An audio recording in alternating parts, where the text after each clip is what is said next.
Welcome to our YouTube channel Nisha Education. आज के इस वीडियो में हम क्लास 10th का चैप्टर 3 जिसका नाम है दो चर वाले रैखिक समीकरण युग्म की एक्सरसाइज 3.3 का क्वेश्चन नंबर 3 के 4th, 5th और 6th पार्ट इस वीडियो में सॉल्व करेंगे। क्वेश्चन नंबर 3 के 1st, 2nd और 3rd पार्ट मैंने प्रीवियस वीडियो में बता दिया है, ठीक है। यदि आपने वो वीडियो नहीं देखी है तो आप उसे भी देख लें, ठीक है। तो देखते हैं क्वेश्चन नंबर 3 क्या है और इसका 4th पार्ट क्या है, ठीक है।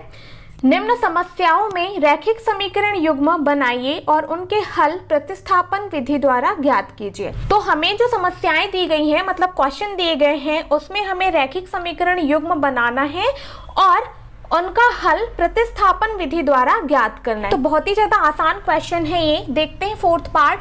4th पार्ट है, एक नगर में टैक्सी के भाड़े में एक नियत भाड़े के अतिरिक्त चली गई दूरी पर भाड़ा सम्मिलित किया जाता है। 10 किलोमीटर दूरी के लिए भाड़ा 105 रुपए है तथा 15 किलोमीटर के लिए भाड़ा 155 रुपए है। तो हमें नियत भाड़ा तथा प्रति किलोमीटर भाड़ा क्या है ये चीज बतानी है, ठीक है। और एक व्यक्ति को 25 किलोमीटर यात्रा करने के लिए कितना भाड़ा देना होगा ये चीज बतानी है, ठीक है। तो देखिए हमें क्वेश्चन में क्या क्या बताना है। एक तो हमें नियत भाड़ा क्या है ये बताना है, प्रति किलोमीटर भाड़ा क्या है ये चीज बतानी है, और एक व्यक्ति को 25 किलोमीटर यात्रा करने के लिए कितना भाड़ा देना होगा ये चीज बतानी है, ठीक है। तो चलिए हम क्वेश्चन को सबसे पहले समझ लेते हैं। क्वेश्चन में हमें बोला गया है कि एक नगर में यदि किसी व्यक्ति को टैक्सी से ट्रेवल करना है तो टैक्सी वाले एक नियत भाड़ा तो रखते ही रखते हैं, साथ में वो कहते हैं कि यदि तुम्हें जितने भी किलोमीटर की दूरी तय करनी है उतने रुपए आपको अलग से देने पड़ेंगे या उतना भाड़ा आपको अलग से देना पड़ेगा, ठीक है। यदि किसी व्यक्ति को 15 किलोमीटर की दूरी तय करनी है, ठीक है, तो नियत भाड़ा सपोज दैट टैक्सी वाले ने रख लिया कि भाई 10 रुपए तो आपको देने ही पड़ेंगे, ठीक है। सपोज दैट ये क्या हो गया, नियत भाड़ा, ठीक है। टैक्सी वाला कह रहा है कि ये नियत भाड़ा है, मतलब फिक्स भाड़ा है, इतना तो आपको देना ही है। अब आगे यदि आप 1 किलोमीटर जाएं, 2 किलोमीटर जाएं, 3 किलोमीटर जाएं या 4 किलोमीटर जाएं, इसका भाड़ा आपको अलग से देना होगा, ठीक है। आई होप आप मेरी बात समझ पा रहे होंगे, है ना। टैक्सी वाले क्या कहते हैं कि हमारा एक फिक्स भाड़ा है, सपोज दैट वो 10 रुपए है, ठीक है, इतना तो आपको देना ही है। साथ ही साथ फिर आप जितने भी किलोमीटर आगे जाएं या जितनी भी दूरी तय करें, 5 किलोमीटर, 10 किलोमीटर, उसके प्रति किलोमीटर के हिसाब से आपको अलग से पैसे देने होंगे, ठीक है। तो आई होप इस लाइन का मतलब आपको समझ में आ गया होगा, ठीक है। आगे है 10 किलोमीटर दूरी के लिए भाड़ा हमें दिया हुआ है 105 रुपए, ठीक है। तो इस 105 रुपए में नियत भाड़ा भी सम्मिलित है और साथ ही साथ 10 किलोमीटर का भी भाड़ा सम्मिलित है, ठीक है। समझ पा रहे होंगे, ये 105 रुपए में नियत भाड़ा धन 10 किलोमीटर का भाड़ा सम्मिलित है, ठीक है। उसी प्रकार 15 किलोमीटर के लिए भाड़ा हमें दे रखा है 155 रुपए है, तो इस 155 रुपए में भी नियत भाड़ा भी सम्मिलित है और साथ ही साथ इस 15 किलोमीटर के लिए जो भाड़ा उस व्यक्ति ने दिया है वो भी सम्मिलित है, ठीक है। तो इस प्रकार से ये क्वेश्चन है। तो देखिए हमें नियत भाड़ा तथा प्रति किलोमीटर भाड़ा नहीं पता है, तो हम क्या काम करेंगे, नियत भाड़ा और प्रति किलोमीटर भाड़ा को मान लेंगे और प्रश्नानुसार समीकरण युग्म बना के बहुत ही आसानी से उन्हें सॉल्व कर लेंगे। मान लेते हैं कि नियत भाड़ा x रुपए है, ठीक है, माना नियत भाड़ा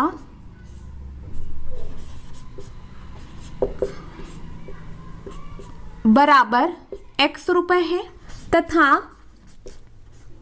प्रति किलोमीटर भाड़ा हम मान लेते हैं y रुपए, ठीक है, तथा प्रति किलोमीटर भाड़ा को हम मान लेते हैं कि ये y रुपए है, ठीक है। अब प्रश्नानुसार लगा देंगे हम। प्रश्नानुसार क्वेश्चन में क्या दिया हुआ है हमें कि 10 किलोमीटर दूरी के लिए भाड़ा 105 रुपए है, ठीक है। तो मैंने अभी अभी आप लोगों को बताया था कि यहाँ पर ये जो भाड़ा दिया हुआ है ना 105 रुपए, यहाँ पर नियत भाड़ा भी सम्मिलित है। मतलब नियत भाड़ा को हमने क्या माना हुआ है x, तो हम लिख देंगे यहाँ x धन।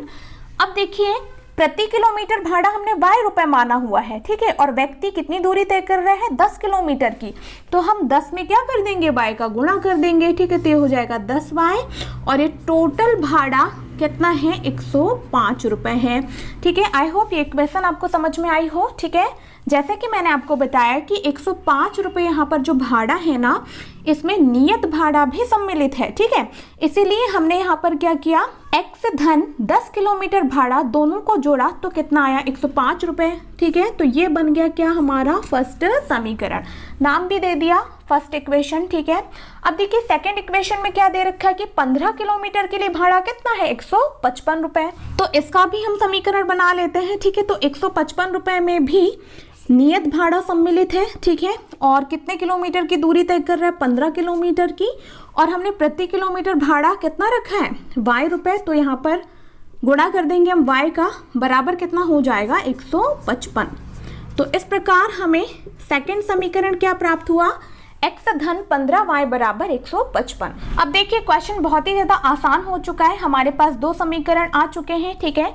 तो जब भी हमें रैखिक समीकरण युग्म को प्रतिस्थापन विधि से सॉल्व करना होता है, हम क्या काम करते हैं कि दोनों समीकरणों में से किसी एक समीकरण से किसी एक चर का मान निकाल लेते हैं, ठीक है। तो चलिए मैं निकाल लेती हूँ समीकरण नंबर 1 से, तो लिख देते हैं समीकरण 1 से, तो सबसे पहले हम समीकरण नंबर 1 को लिख लेते हैं। तो x धन ये हो गया 10y बराबर कितना 105, ठीक है। यहाँ से हम x का मान निकालेंगे तो हो जाएगा x बराबर 105 ऋण क्या हो जाएगा 10y, ठीक है। 10y का हमने क्या कर दिया पक्षांतर, ठीक है।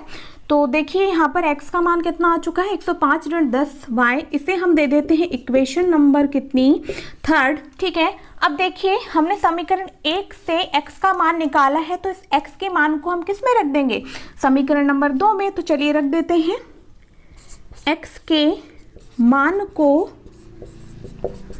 समीकरण में रखने पर, तो चलिए रख देते हैं समीकरण 2 को पहले लिख लेते हैं, x धन 15y बराबर कितना है 155, ठीक है ना। यहाँ x का मान हम रखेंगे, तो देखिए x का मान हमने क्या निकाला है 105 ऋण 10y धन 15y बराबर कितना 155 हो जाएगा, ठीक है। देखिए y y वाले पद जुड़ेंगे या घट जाएंगे चिन्ह के अकॉर्डिंग, ठीक है। तो ऋण धन का क्या होगा ऋण, ठीक है, और 15y में से 10y हम घटाएंगे तो कितना बचेगा धन के 5y, क्यों, क्योंकि बड़ी संख्या का चिन्ह लगता है, 15 का चिन्ह क्या है धन, इसलिए लगा दिया धन, ठीक है। बराबर क्या हो गया यहाँ पर 155। अब देखिए यहाँ पर 105 धनात्मक है, पक्षांतर होके क्या हो जाएगा ऋणात्मक, तो यहाँ हो जाएंगे ऋण के 105। अब देखिए यहाँ पर क्या हो जाएगा 5y बराबर 155 में से 105 को हम माइनस करेंगे तो कितना बचेगा 50, ठीक है। यहाँ से कट भी जाएगा, ये 5 एकम 5 और ये 5 से 10 बार कटेगा, ठीक है।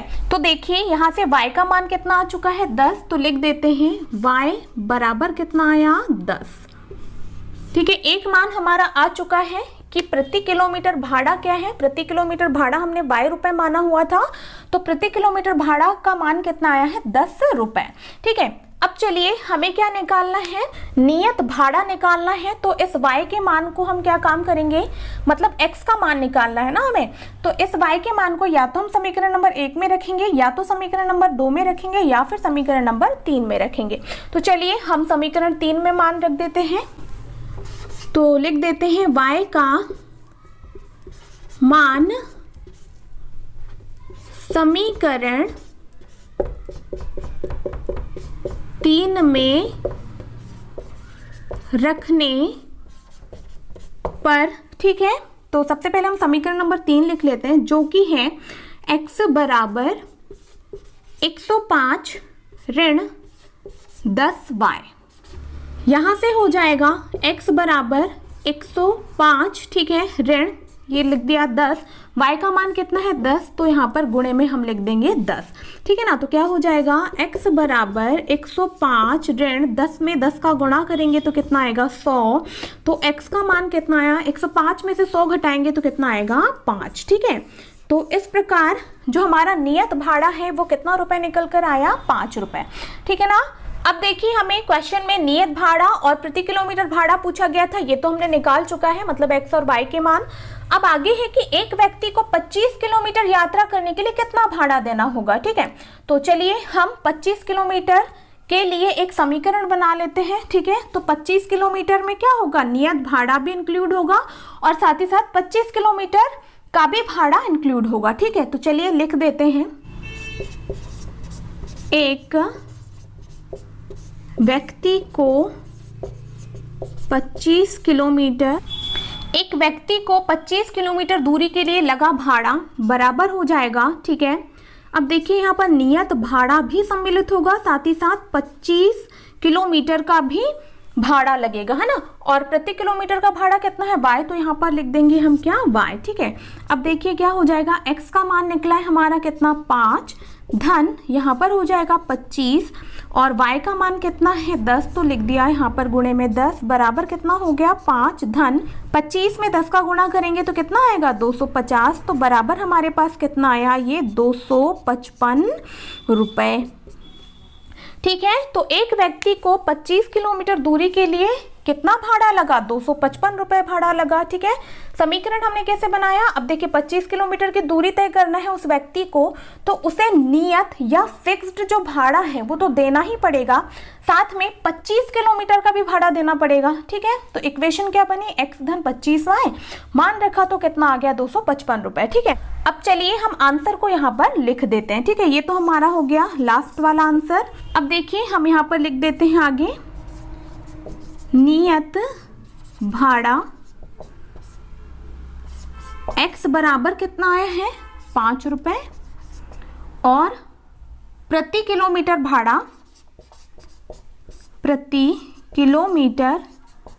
भाड़ा, y बराबर कितना आया है 10 रुपए, है ना। तो इस प्रकार हमारे तीनों आंसर आ चुके हैं। तो आई होप क्वेश्चन नंबर 3 का 4th पार्ट आप लोगों को बहुत अच्छे से समझ में आया होगा। ठीक है, चलिए अब हम नेक्स्ट पार्ट भी सॉल्व कर लेते हैं। नेक्स्ट पार्ट है 5th पार्ट, देखते हैं इसमें हमें क्या क्वेश्चन पूछा गया है। ठीक है, यदि किसी भिन्न के अंश और हर दोनों में 2 जोड़ दिया जाए तो वह 9/11 हो जाती है, और यदि अंश और हर दोनों में 3 जोड़ दिया जाए तो वह 5/6 हो जाती है। वह भिन्न ज्ञात कीजिए। ठीक है, तो हमें भिन्न को ज्ञात करना है। ठीक है, अब देखिए भिन्न क्या होती है, जिसमें ऊपर क्या होता है अंश और नीचे क्या होता है हर। ठीक है, तो ना ही हमें अंश पता है और ना ही हमें हर पता है, तो हम क्या काम करेंगे, अंश और हर को मान लेंगे। इस प्रकार हमें भिन्न प्राप्त हो जाएगी। ठीक है, और हम प्रश्नानुसार हमें क्वेश्चन में जो भी बोला गया है उसके अकॉर्डिंग समीकरण बना लेंगे। ठीक है, तो चलिए मान लेते हैं, माना अंश को हम मान लेते हैं x तथा हर को हम मान लेते हैं y। ठीक है, हर बराबर y। तो इस प्रकार भिन्न क्या प्राप्त हुई हमें, ठीक है, x बटे y। ठीक है, भिन्न क्या होते हैं, अंश बटे हर। ठीक है, तो x बटे क्या हो जाएगा y, है ना। भिन्न क्या प्राप्त हुई हमें, x बटे y। अब हम क्या करते हैं, प्रश्नानुसार लगा लेते हैं। प्रश्नानुसार क्या हो जाएगा, देखिए बोला गया है क्वेश्चन में कि अंश और हर दोनों में 2 जोड़ दिया जाए तो वह 9/11 हो जाती है। ठीक है, तो चलिए हम x धन अंश क्या है x में यदि हम जोड़ दें कितना 2, ठीक है, बटे हर में भी कितना जोड़ दें 2, तो वह भिन्न कितनी हो जाती है, 9/11 हो जाती है। ठीक है, बहुत ही ज्यादा आसान है। क्वेश्चन में बोला गया है ना कि अंश और हर दोनों में 2-2 जोड़ दिया जाए तो वह भिन्न क्या हो जाती है, 9/11। ठीक है, तो हमने प्रश्नानुसार लगा दिया। चलिए इसे हम आगे सॉल्व कर लेते हैं। तो यहाँ पर देखिए 11 का गुणा इस पूरे पद में हो जाएगा और y धन 2 मतलब हर का गुणा 9 में हो जाएगा। ठीक है, तो चलिए कर देते हैं। ये हो गया 11 गुणा x धन 2 बराबर 9 गुणा क्या हो जाएगा, y धन 2। अब चलिए इसे सॉल्व कर लेते हैं जिससे कि हमारा समीकरण बन जाए। तो यहाँ से 11 में x का गुणा होगा तो 11x हो जाएगा, धन 11 दूनी कितना हो जाएगा 22 बराबर 9y हो जाएगा, धन 9 दूनी कितना हो जाएगा 18। ठीक है ना, तो यहाँ से हो गया 11x। ठीक है, और 9y का हम क्या कर देंगे पक्षांतर, तो ये हो गया 9y बराबर 18 तो इधर है ही, ठीक है, 22 का इधर पक्षांतर हो जाएगा तो ये हो जाएगा ऋण के 22, ठीक है ना। आई होप ये स्टेप आपको अच्छे से समझ में आ रही हो, ठीक है ना। तो यहाँ से क्या हो जाएगा 11x ऋण 9y बराबर ऋण धन का यहाँ पर क्या हो जाएगा ऋण, ठीक है। 22 में से 18 घटाएंगे तो क्या बचेंगे ऋण के 4, क्योंकि बड़ी संख्या का चिन्ह लगता है तो हमने लगा दिया ऋण, ठीक है ना। तो इस प्रकार हमारे पास यहाँ पर फर्स्ट समीकरण प्राप्त हो गया, जो कि है 11x ऋण 9y बराबर ऋण के 4। आगे हमें दे रखा है कि यदि अंश और हर दोनों में 3 जोड़ दिया जाए तो वह 5/6 हो जाती है। तो चलिए इसे भी हम लिख देते हैं, x धन, अब कितना जोड़ना है हमें 3, ठीक है। तो x में हमने 3 जोड़ दिया, मतलब अंश में 3 जोड़ दिया, और y में भी हम जोड़ देते हैं 3, तो ये कितनी हो जाती है भिन्न 5/6। तो देखिए 6 का गुणा हम x धन 3 में कर देंगे और 5 का गुणा हम y धन 3 में कर देंगे। तो चलिए कर देते हैं, 6 का गुणा हो जाएगा x धन 3 में बराबर 5 का गुणा हो जाएगा y धन 3 में, ठीक है। तो देखिए यहाँ से क्या हो जाएगा, 6 का गुणा हम x में करेंगे तो ये हो जाएगा 6x धन 6 का गुणा 3 में करेंगे तो हो जाएगा 18 बराबर ये हो जाएगा 5y धन कितना हो गया 5 तिया 15, ठीक है। चलिए पक्षांतर कर देते हैं, तो ये हो गया 6x, 5y को हम इधर ले आते हैं तो ये हो जाएगा ऋण के 5y बराबर इधर 15 है, ठीक है। और हम 18 का पक्षांतर करेंगे तो ये धनात्मक 18 इधर जाके क्या हो जाएगा ऋणात्मक 18, ठीक है। तो इस प्रकार हमारे पास इक्वेशन या मैं कह दूं समीकरण क्या प्राप्त हुआ, 6x ऋण 5y बराबर यहाँ पर 18 में से 15 घटाएंगे तो क्या बचेगा ऋण के 3, ठीक है। ऋण धन का क्या होता है ऋण, और बड़ी संख्या का चिन्ह लगा दिया तो ये कितना आ गया ऋण के 3, ठीक है। इसे हम दे देते हैं इक्वेशन नंबर 2 या मैं कह दूं समीकरण नंबर 2, ठीक है। अब देखिए 2 समीकरण हमारे पास आ चुके हैं, इन्हें हम प्रतिस्थापन विधि से हल कर लेते हैं। तो चलिए मैं अब ले लेती हूँ यहाँ पर समीकरण नंबर 2, जिससे हम x का मान निकाल लेंगे, ठीक है। समीकरण 2 से, ठीक है, आप समीकरण नंबर 1 से भी x का मान या y का मान निकाल सकते हैं, किसी भी एक चर का निकालना होता है हमें, ठीक है। तो चलिए मैं निकाल लेती हूँ, तो यहाँ से हो जाएगा 6x ऋण 5y बराबर कितना है ऋण 3, ठीक है। x का मान हमें निकालना है, मतलब इस पद का हम क्या करेंगे पक्षांतर, तो यहाँ से हो जाएगा 6x बराबर ऋण 3। अब ऋण 5y है तो पक्षांतर होके क्या हो जाएगा धन के 5y, ठीक है। अब देखिए x का मान निकालना है तो हो जाएगा x बराबर ऋण 3 धन 5y बटे में कितना आ जाएगा 6, ठीक है। इसे हम दे देते हैं समीकरण नंबर 3, ठीक है ना। अब आगे देखिए x का मान हमने समीकरण नंबर 2 से निकाला है, तो हम इस x के मान को किस में रख देंगे समीकरण नंबर 1 में। तो चलिए मैं रख देती हूँ, x के मान को समीकरण 1 रखने पर, तो चलिए रख देते हैं समीकरण नंबर 1 क्या है हमारे पास 11x ऋण 9y बराबर कितना है ऋण के 4, ठीक है।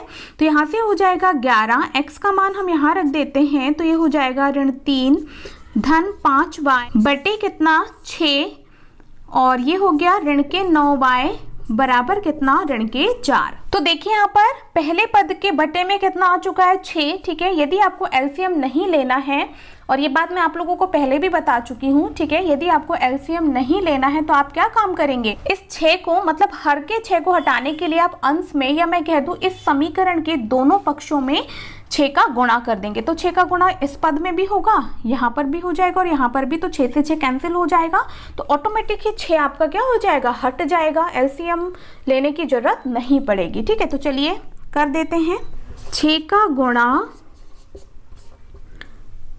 दोनों पक्षों में करने पर, ठीक है। तो देखिए क्या हो जाएगा, ये 11 गुणा यहाँ पर हो जाएगा 6, ठीक है, और यहाँ पर क्या हो जाएगा ऋण 3 धन कितना 5y बटे में कितना हो जाएगा 6, ठीक है। ऋण यहाँ पर भी 6 का गुणा हो जाएगा, तो ये 6 गुणा 9y, ठीक है, बराबर यहाँ पर भी 6 का गुणा हो जाएगा, तो 6 गुणा कितना होगा ऋण के 4। तो देखिए 6 से 6 क्या हो जाएगा कैंसिल, 11 से ऋण 3 का गुणा होगा तो ये हो जाएगा ऋण के 33, ठीक है, धन 11 पंची होता है 55, तो ये लगा दिया 55y, ठीक है। और यहाँ पर गुणा होगा तो 9 छिकी होता है 54, तो ये हो गया 54y बराबर, ये होता है 6 चौके 24 और ऋण है तो लगा दिया ऋण, ठीक है ना। अब चलिए इसे हम आगे यहाँ पर सॉल्व कर लेते हैं। तो देखिए क्या हो जाएगा, यहाँ पर y y वाले पद जुड़ेंगे या घटेंगे चिन्ह के अकॉर्डिंग, ठीक है। तो ऋण धन का क्या होगा, ऋण 55y में से 54y हम यदि घटाएंगे तो कितना बचेगा, सिंगल y या मैं कह दूं एक y, ठीक है। बराबर में कितना है भाई, ऋण के 24, ठीक है ना। और इस ऋण 33 का क्या होगा पक्षांतर, तो इधर क्या हो जाएंगे धन के 33, ठीक है। तो y का मान कितना आया, यहाँ पर ऋण धन का वापस से क्या होगा ऋण, और हम 33 में से ऋण 24 घटाएंगे तो कितना बचेगा हमारे पास 9। तो देखिए इस प्रकार y का मान हमारे पास कितना आया 9, ठीक है। मतलब हमारा हर आ चुका है, ठीक है। अब इस y के मान को हम क्या काम करेंगे, या तो समीकरण नंबर 1 में रखेंगे, या समीकरण नंबर 2 में रखेंगे, या समीकरण नंबर 3 में रखकर x का मान निकाल लेंगे, ठीक है। तो चलिए मैं समीकरण नंबर 3 में रख देती हूँ। y का मान समीकरण 3 में रखने पर, ठीक है। तो समीकरण 3 क्या है, x बराबर ऋण के 3 धन 5y बटे कितना 6, ठीक है। तो देखिए यहाँ से क्या हो जाएगा, ये हो जाएगा ऋण 3 धन 5, y की जगह हम रख देते हैं y का मान जो कि कितना 9, ठीक है। और बटे में कितना हो जाएगा 6। तो आगे हम सॉल्व कर लेते हैं। तो ये हो गया ऋण के 3 धन 9 पंचे होता है 45, ठीक है, बटे कितना 6। 45 में से हम 3 घटाएंगे तो कितना बचेगा 42, बटे कितना हो जाएगा 6। इसे कैंसिल करेंगे तो 6 7 होता है 42, ठीक है। इसका मतलब x बराबर कितना आया हमारे पास 7। x क्या है अंश और y क्या है हर, ठीक है। तो x का मान कितना आया 7 और हर का मान कितना आया 9। इस प्रकार हमारे पास भिन्न क्या प्राप्त हुई है ना, भिन्न x बटे y बराबर क्या प्राप्त हुई, x का मान है 7 और y का मान कितना है 9, ठीक है। तो हमारा आंसर क्या आया 7 बटे 9, ठीक है। तो बहुत ही ज़्यादा आसान क्वेश्चन था ये भी। तो आई होप 5th पार्ट भी आप लोगों को बहुत अच्छे से समझ में आया होगा। चलिए अब हम इस क्वेश्चन का लास्ट पार्ट सॉल्व कर लेते हैं। क्वेश्चन नंबर 3 का लास्ट पार्ट है 6th पार्ट, ठीक है। और ये भी बाकी पार्ट की तरह बहुत ज़्यादा आसान है, ठीक है। देखते हैं क्या है। 5 वर्ष बाद जैकब की आयु उसके पुत्र की आयु से 3 गुनी हो जाएगी और 5 वर्ष पूर्व जैकब की आयु उसके पुत्र की आयु की 7 गुनी थी, तो उनकी वर्तमान आयु क्या है, ठीक है। तो देखिए हमें यहाँ पर जैकब और उसके पुत्र की वर्तमान आयु नहीं पता है, तो हम क्या काम करेंगे, इनकी वर्तमान आयु को मान लेंगे, ठीक है। और दी गई शर्तों के हिसाब से हम 2 समीकरण बना करके उन्हें प्रतिस्थापन विधि से सॉल्व कर लेंगे, ठीक है। तो बहुत ही ज्यादा आसान क्वेश्चन है। तो चलिए हम मान लेते हैं कि माना जैकब की वर्तमान आयु बराबर x वर्ष मान लेते हैं, ठीक है, तथा पुत्र की वर्तमान आयु को हम मान लेते हैं y वर्ष, ठीक है। दोनों की वर्तमान आयु को हमने मान लिया है, ठीक है। जैकब की वर्तमान आयु को माना है x वर्ष तथा पुत्र की वर्तमान आयु को माना है y वर्ष, ठीक है। अब चलिए हम प्रश्नानुसार लगा लेते हैं। प्रश्नानुसार तो देखिए फर्स्ट शर्त हमें क्या दे रखी है कि 5 वर्ष बाद जैकब की आयु उसके पुत्र की आयु से 3 गुनी हो जाएगी, ठीक है। तो चलिए हम समीकरण यहाँ पर बना लेते हैं। अब देखिए क्वेश्चन में हमें बोला गया है 5 वर्ष बाद जैकब की आयु उसके पुत्र की आयु से 3 गुनी हो जाएगी, ठीक है। तो देखिए 5 वर्ष बाद दोनों की आयु क्या होने वाली है, ठीक है। मैं यहाँ पर लिख देती हूँ 5 वर्ष बाद, ठीक है। 5 वर्ष बाद मतलब हम क्या करेंगे, वर्तमान आयु में 5 वर्ष जोड़ देंगे दोनों की वर्तमान आयु में, ठीक है। तो चलिए जोड़ देते हैं यहाँ पर x धन मतलब जैकब की आयु में हम 5 वर्ष जोड़ देते हैं और साथ ही साथ हम पुत्र की आयु में भी 5 वर्ष जोड़ देते हैं। ठीक है, तो हमने दोनों की 5 वर्ष बाद की आयु यहाँ पर लिख दिया है। अब आगे क्वेश्चन में दे रखा है कि जैकब की आयु उसके पुत्र की आयु से 3 गुनी हो जाएगी। ठीक है, तो देखिए ये पिता है और ये पुत्र है, मतलब ये पिता की 5 वर्ष बाद की आयु है और ये पुत्र की 5 वर्ष बाद की आयु है। ठीक है, तो देखिए यदि हमें इसे समीकरण बनाना है और दोनों पक्षों को यदि बराबर करना है, इस 3 गुने का गुणा हमें किस में करना होगा, पुत्र की आयु में करना होगा। ठीक है, क्योंकि जैकब तो ऑलरेडी बड़ा है, मतलब पिता है तो बड़ा ही है। ठीक है, और पुत्र क्या है, छोटा है, इसलिए हमें 3 गुनी आयु हो जाएगी, ये बोला गया है। तो हम 3 गुना का गुणा किधर करेंगे, पुत्र की 5 वर्ष बाद की आयु में करेंगे। ठीक है, आप हमेशा याद रखें कि जो छोटा होता है उसमें ही हम जितना भी गुना बोला जाता है उसका गुणा करते हैं, ताकि दोनों पक्ष क्या हो जाएं, बराबर। ठीक है, तो चलिए आगे इसे सॉल्व करके समीकरण बना लेते हैं। तो यहाँ से हो जाएगा x धन 5 बराबर 3y धन 5 तिया 15। ठीक है, तो यहाँ से देखिए x ऋण 3y को हम इधर ले आते हैं बराबर, ये इधर बचा है 15 और ये 5 का पक्षांतर होके क्या हो जाएगा, ऋण के 5। तो समीकरण क्या बना, x ऋण 3y बराबर 15 में से 5 हम माइनस करेंगे तो कितना बचेगा, 10। ठीक है, इसे हम दे देते हैं इक्वेशन नंबर फर्स्ट। अब देखिए सेकंड कंडीशन हमें क्या दी हुई है, 5 वर्ष पूर्व जैकब की आयु उसके पुत्र की आयु की 7 गुनी थी। ठीक है, तो चलिए अब हम लिख देते हैं 5 वर्ष पूर्व की बात हो रही है। ठीक है, तो 5 वर्ष पूर्व क्या हो जाएगा, दोनों की वर्तमान आयु से हम 5 घटा देंगे। तो चलिए मैं घटा देती हूँ, x ऋण 5 हो जाएगा और ये हो जाएगा y ऋण 5। ठीक है ना, जब पूर्व बोला जाए तो आप वर्तमान आयु से घटा देंगे और जब बाद में बोला जाए, मतलब जितने भी वर्ष बाद बोला जाए या जितने वर्ष पूर्व बोला जाए तो घटा देना है और बाद में बोला जाए तो जोड़ देना है, जैसे कि हमने यहाँ पर किया है। ठीक है, अब 5 वर्ष पूर्व जैकब की आयु उसके पुत्र की आयु की 7 गुनी थी। ठीक है, तो 7 गुनी हम किधर लगाएंगे, अभी मैंने बताया है। ठीक है, पुत्र की आयु में लगाएंगे। क्यों लगाएंगे, क्योंकि पिता तो पहले से ही बड़ा है ना, तो यदि हम गुना को या जितना गुना हमसे बोला गया है उसको हम पुत्र की आयु से गुणा कर देंगे तो दोनों क्या हो जाएंगे, बराबर। क्योंकि हम जब भी ऐसे क्वेश्चन सॉल्व करते हैं तो हमें दोनों पक्षों को क्या करना होता है, बराबर करना होता है, इसलिए जितना भी गुना बोला जाता है वो हम छोटे के साइड लगा देते हैं। अब चलिए इसका भी हम समीकरण बना लेते हैं। तो यहाँ से हो जाएगा x ऋण 5 बराबर 7y ऋण 7 पंचे होता है 35। तो यहाँ से हो जाएगा x और 7y का पक्षांतर करेंगे तो हो जाएगा ऋण के 7y।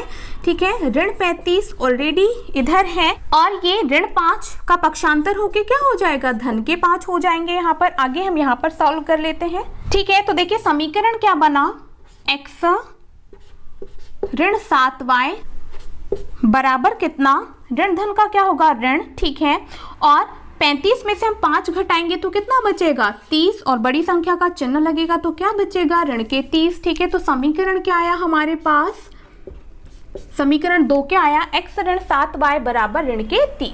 अब देखिए 2 समीकरण हमारे पास आ चुके हैं, तो हम क्या काम करेंगे, किसी भी एक समीकरण को लेंगे और किसी एक चर का मान निकाल लेंगे। तो मैं समीकरण 1 ले लेती हूँ, समीकरण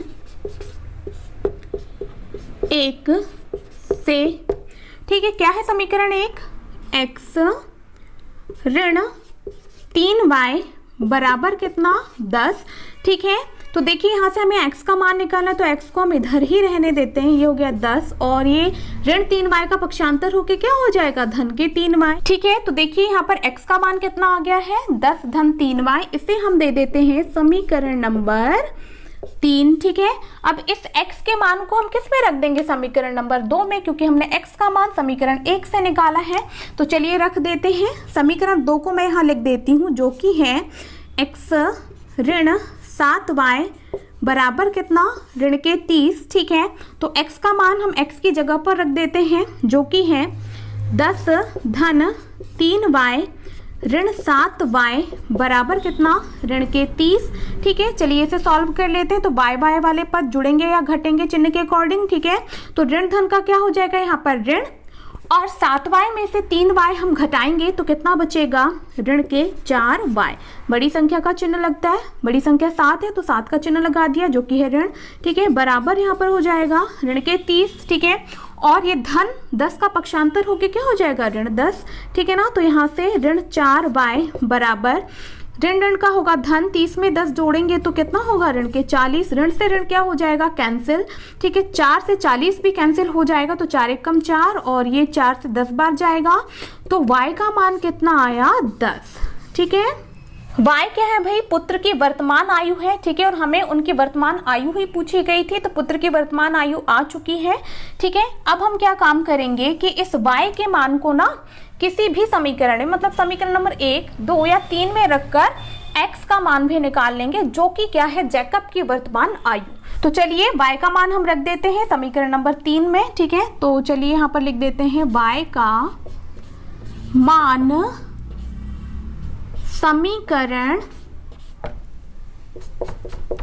3 में रखने पर, तो समीकरण 3 क्या है, x बराबर 10 धन 3y, ठीक है। तो ये हो जाएगा x बराबर, ये लिख दिया 10 धन 3 और y का मान कितना आया है, 10, ठीक है। तो y के मान को हम यहाँ पर रख देते हैं तो ये हो गया x बराबर 10 धन 3 से 10 का गुणा होगा तो ये हो जाएगा 30, तो x का मान कितना आ गया, 40, ठीक है। 10 में हमने क्या जोड़ा, 30 को, तो कितना आ गया, 40। इस प्रकार जैकब की वर्तमान आयु और पुत्र की वर्तमान आयु आ चुकी है। तो चलिए हम लिख देते हैं जैकब की वर्तमान आयु जो कि हमने माना था x वर्ष, ठीक है, बराबर कितना आया है, 40 वर्ष, तथा पुत्र की वर्तमान आयु